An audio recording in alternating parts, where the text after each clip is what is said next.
반갑습니다. 안녕하세요, 교무님. 박세웅 교무입니다. 만나서 정말 반갑습니다. 교무님, 오늘 제가 왜 찾아왔는지 혹시 아실까요? 그러게 왜 찾아오셨을까? 이렇게 아름다우신 분이. 교무님, 또 말씀도 이렇게 기분 좋게 해주시는데 사실 제가 또 귀여움과 이제 아름다움을 또 담당하고 있긴 하죠. 네네. 마음도 또 예뻐지고 싶어서 제가 이렇게 찾아왔는데요. 네. 근데 사실 교무님, 제가 네. 원불교에 대해서 모르는 게 너무 많더라고요. 이렇게 막 관심이 생기기 시작했는데 원불교에 대해서 이제 그런 궁금증을 해결하려고 보니까 이렇게 찾아오셨군요. 정말 잘 찾아오셨습니다. 제가 사실 이렇게 눈높이에 맞게 교육을 또 잘하거든요. 네. 교무님, 그런데 저는 또 쉽지 않으실 텐데 괜찮으시겠어요? 뭐 이제 관심을 가지고 찾아주셨으니까 제가 오늘 한번 더 특별히 한번 노력을 해보겠습니다. 역시 또 방송에 또 자주 나오시는 또 유명한 또 교무님이셔서 그런지 말이 또 매끄럽게 잘 통하는 것 같아요. 오늘은 원불교에 대해서 궁금했던 점들을 물어보고 교무님께서 이렇게 답변을 해주시면서 네네. 원불교에 대해서 알아가는 시간을 가져보도록 할 건데요. 요즘 또 SNS나 유튜브를 통해서 원불교에 대해 궁금증을 가지시는 분들이 참 많더라고요. 노력을 해서 한번 잘 이야기를 해보도록 하겠습니다. 너무 어렵게 말하시면 그럼 제가 이렇게 막 졸지도 모르니까 최대한 쉽고 재밌게 부탁드릴게요, 교무님.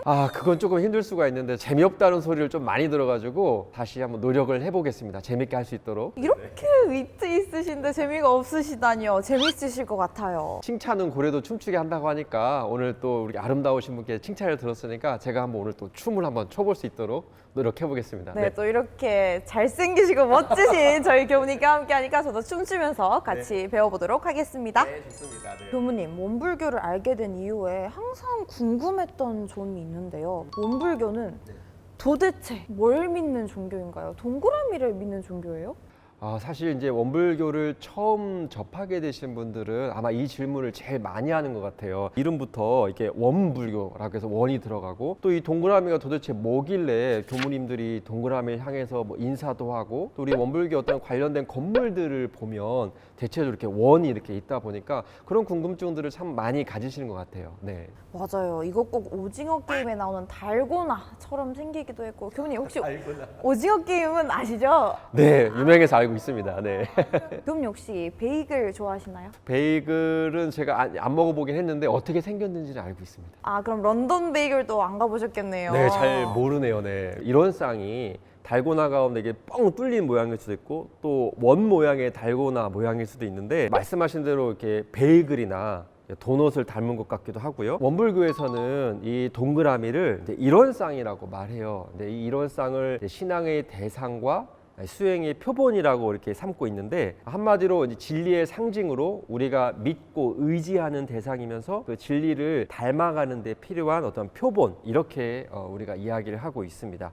교무님 근데 그건 한마디가 아닌 것 같은데요. 좀 쉽게 말해서 이런 쌍은 이 세상의 진리를 상징화한 것으로 진리의 사진이다 이렇게 말하면 좀 좋을 것 같아요. 네, 진리의 사진. 그래서 원불교에서는 이걸 또 이제 법신불 이런 쌍이라고도 하는데 이 법의 부처님 이렇게 좀 풀어서 이야기할 수 있을 것 같아요. 그럼 동그라미 부처님인 거네요? 동그라미 부처님. 그 표현 좀 이렇게 재밌긴 하네요. 이게 이제 단순한 어떤 동그라미를 그려놓고 이제 모셔놓은 것이 아니라 동그라미가 가지고 있는 의미 이걸 아는 게 조금 중요하겠죠. 조금은 또 이해가 됐어요. 그래서 이 일원상의 진리를 우리가 좀 제대로 알려면 원불교의 시작 그것을 아는 것이 좀 중요해요. 원불교의 시작이라고 하니까 굉장히 또 흥미진진한데요. 궁금해요. 알려주세요. 바야흐로 1916년 차가운 바람이 불고 그리고 조금씩 봄이 느껴지는 그런 때에 4월 전라남도 영광에서는 엄청난 일이 벌어졌습니다. 평생을 큰 깨달음을 얻기 위해서 세상을 구하기 위해 고뇌하던 한 청년이 있었는데 그 청년이 하나의 깨달음을 얻게 되는 거죠. 성자들이 이 깨달음을 얻을 때 중요한 거는 과정에서 어떤 고민을 했느냐가 중요하다고 그래요. 왜냐하면 종교의 방향성을 결정하게 된다고 하거든요. 그래서 당시 청년은 장차 이 일을 어찌할꼬 이 질문을 품고 그 깨달음을 얻기 위한 과정을 겪습니다. 혹시 지금 이 설명의 주인공이 혹시 원불교의 맞습니다. 네. 원불교의 교주이신 우리 소태산 대종사님에 관련된 이야기인데 대종사님께서는 1916년에 당신의 어떤 질문 또는 그 고민의 답을 찾으시고 원불교를 만들어가기 위한 행보를 시작하게 되세요. 대종사님은 7세 때부터 위로는 하늘에 대해서 의심을 하고 가까이에는 이제 부모님이라든지 모든 일과 이치에 대해서 하나씩 궁금증을 더하기 시작을 하세요. 그 의심한 이후에 기도도 하시고 때로는 이게 일이 잘 안 풀리니까 스승님도 찾아가기도 하시고 또 스승님을 못 찾게 돼서 혼자 이렇게 홀로 많이 공부를 하시고 결국에는 이런 의심들을 어떻게 할 수가 없어서 장차 이 일을 어찌할꼬라는 그런 하나의 의심에 오랜 시간 동안 머물게 되세요. 당시는 또 엄청난 또 격동의 시기였는데 그렇죠. 소태산 대종사님께서는 그 어린 나이부터 진리에 대한 궁금증을 갖고 그것을 또 알기 위해서 또 노력을 하신 거네요. 네. 그래서 어떤 깨달음을 얻으신 거죠? 참 중요한 질문인데 대종사님께서는 본인께서 이제 깨달음을 얻으시고 이런 말씀을 해주세요. 만유가 한 채성이며 만법이 한 근원이로다. 이 가운데 생멸 없는 도와 인과보응된 이치가 서로 바탕에서 한 뚜렷한 기틀을 지었도다. 이해가 잘 되시죠? 교무님 그렇게 말씀을 해주시면 속이 경일게 아시죠? 약간 그러니까 하다 보니까 또 너무 어려운 내용이었는데 사실 이제 중요한 거는 이런 깨달음을 얻으셨고 이런 깨달음을 이론상으로 이렇게 나타내셨다. 이게 참 중요한 부분인 것 같아요. 그래서 그것이 원불교에서 말하는 진리의 상징이고 이러한 쌍을 우리가 함께 모시는 의미, 자 이런 이야기들을 좀 축약해서 드리고 싶습니다. 자, 그래서 종합적으로 얘기하자면 이제 원불교는 이런 쌍의 진리를 통해서 각자의 마음, 또 그리고 우리의 마음, 그리고 우리가 살고 있는 이런 시대의 정신, 그리고 하나된 마음을 새롭게 열고 더 나아가서 이런 하나된 마음으로 앞으로 우리가 살아가는 세상의 주인이 되기 위해서 노력하는 종교다 이렇게 말씀드릴 수 있을 것 같아요. 그래서 법회가 끝날 때면 마음 공부 잘합시다 이렇게 인사를 하는 거군요. 그건 어떻게 하셨어요? 오늘 새로 오셨다고 해놓고서. 또 제가 한 기억력을 합니다. 얼굴도 이렇게 귀엽고 예쁜데 머리도 좋고 이제 마음까지 예뻐지면 이게 또 너무 완벽해지는 게 아닐까라는 걱정이 이제 살짝 드네요. 마음 공부는 이제 앞으로 제가 도와드릴 수 있을 것 같고요. 더 그렇다면 또 어느 정도 좀 궁금증이 해결되셨나요? 사실 완벽히는 아직 아닌데요. 그래도 어느 정도는 알게 된 것 같아요. 그래도 한 가지 확실하게 알게 된 건 원불교는 마음 공부를 하는 종교다 이거잖아요. 근데 마음 공부하는 거는 불교에서도 한다고 들었던 것 같은데 그럼 원불교랑 불교는 뭐가 다른 거예요? 원불교와 불교의 차이가 뭔가요? 이런 질문들을 상당히 저도 많이 듣게 되는데 우리 재민 교우님 생각에 원불교와 불교 뭐가 다른 것 같나요? 당연히 글자 수가 글자 수가 네, 일단 다르죠. 원이 네. 또 들어가고 안 들어가고 두 글자 세 글자. 이렇게 정답입니다라고 하기에는 조금 이제 부족하긴 한데 눈에 띄는 좀 혹시 다른 점 혹시 발견한 게 있을까요? 제가 잘은 모르겠지만 일단 교무님은 머리도 기르시고 복장도 또 스님하고는 또 다르시잖아요.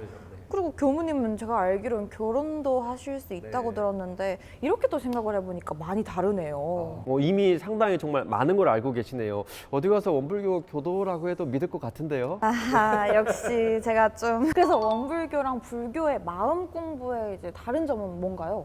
사실 이제 좀 중요한 질문이면서도 조금 이제 어려운 질문인데 불교와 원불교의 차이점을 이제 굳이 이렇게 이야기하자면 좀 더 이 우리 사회 이 현대에 맞게 변화된 종교가 원불교라고 생각하시면 좋을 것 같아요.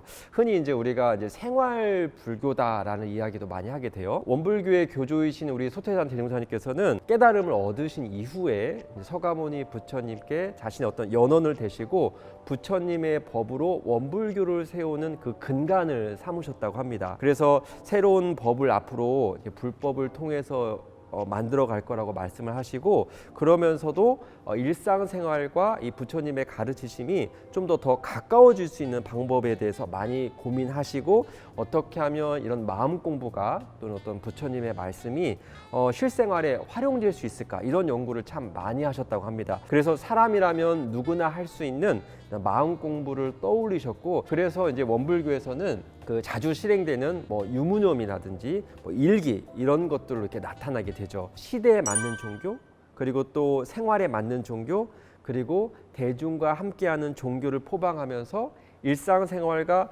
조금 더 밀접하게 신앙과 수행을 실행할 수 있는 새 시대의 새 종교다 이렇게 원불교를 생각하면 될 것 같아요. 새 시대의 새 종교, 쉽게 네네. 이야기하면 생활 종교.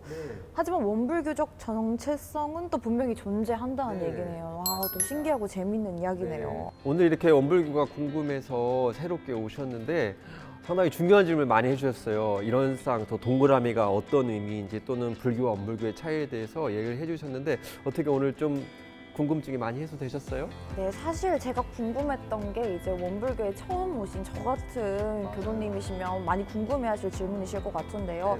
저도 궁금했던 점 이렇게 바로바로 교수님한테 물어보니까 교수님이 이렇게 답을 바로바로 또 이렇게 명쾌하게 해주셔서 너무 좋은 시간이었던 것 같습니다. 명쾌하게 들으셨다니까 다행이고 앞으로도 또 궁금한 점 있으면 언제든지 찾아와서 물어보시면 좋을 것 같아요. 제가 궁금한 게 생길 때마다 교수님한테 여쭤보도록 네, 하겠습니다. 원불교는 항상 모든 분들께 활짝 열려 있습니다. 언제든지 환영입니다. 네.